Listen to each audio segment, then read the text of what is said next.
We begin with this story this hour. Families have begun the difficult process of rebuilding after 3 deadly blazes gutted informal settlements in Cape Town. About 4 people have died and thousands were displaced in the Polar Park, Masiphumelele and Dunoon fires. Most people have lost about everything. The city of Cape Town and Gift of the Givers have been assisting those who've been affected. Senior reporter Ayesha Ismail joins us in Cape Town for more on this tragic story. A very good afternoon to you, Ayesha. 3 major fires in 3 days, a huge blow to community members there. It must be a devastating one for those who have now lost their household, belongings, as well as really a lot of their livelihoods. That is indeed so, and I visited the area earlier today and spent some time there, and it's just so sad to see people busy looking for things that they can pick up and picking up the pieces, literally trying to rebuild what was destroyed in the fire. People saying that they had been saving for the new year. Some of them bought new furniture, some of them bought new clothes, some of them even bought school uniforms for their children, and all those things have now been destroyed in this fire. We also spoke to the city of Cape Town earlier today, and it was Malusi Boy, the Mako member for Human Settlements, and he was saying that they were on the scene trying to see how they can help now. We also heard that they were working together with the Gift of the Givers and SASSA, because you can imagine that people who lost just about everything, they don't have any food, they don't have clothes, and most importantly, I would imagine they lost a lot of their documents.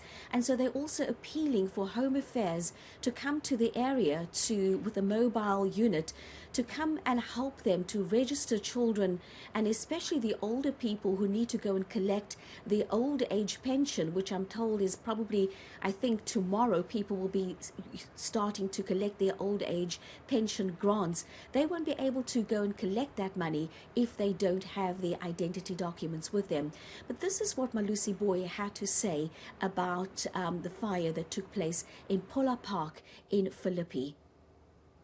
Thus far, we have been to 3 informal settlements since day before yesterday to make sure that the communities benefit through Gift of the Givers. We're giving them blankets, we're giving them food, and making sure that everybody is getting their lives to normality. We understand that in the past, we used to give and supply some material to various communities, but national government has stopped us from doing so. So we are unable to supply those building materials so that the communities can be able to re-establish themselves. But as the city, we make sure that basic services are reinstated, where electricity is reinstated, clean running water is reinstated, and obviously now we're trying to have a conversation with communities. As you can see behind us, that the dozer is clearing to make sure that when they re-establish themselves, they create some spaces in between so that when there's an event of fire, not more structures are affected. So we are engaging them. I had a conversation with them. Also, we're getting social development to come on board to make sure that we get further assistance to these communities so that they can be able to get also their documentation from Home Affairs. And we'll be engaging our informal settlements desk, has engaged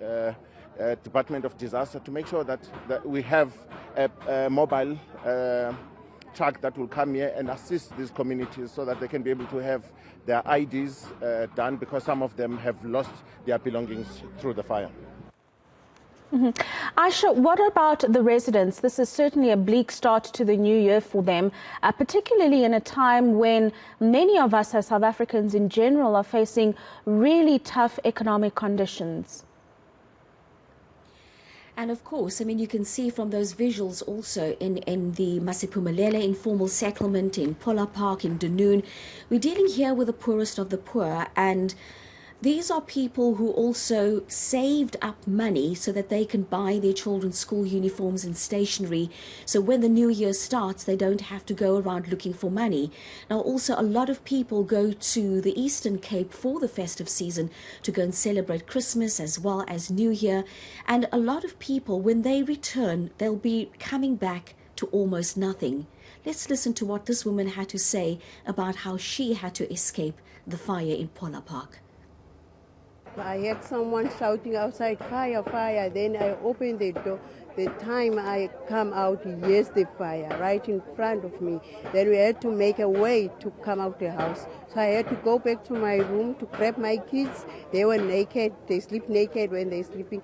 I have to grab them, and we ran to the metropolis where we can be safe at. You were telling me that some of your neighbors are not here. They've gone to the Eastern Cape. Yes, my neighbor right next to me, she's not here. She will get a shock of her life when she comes back.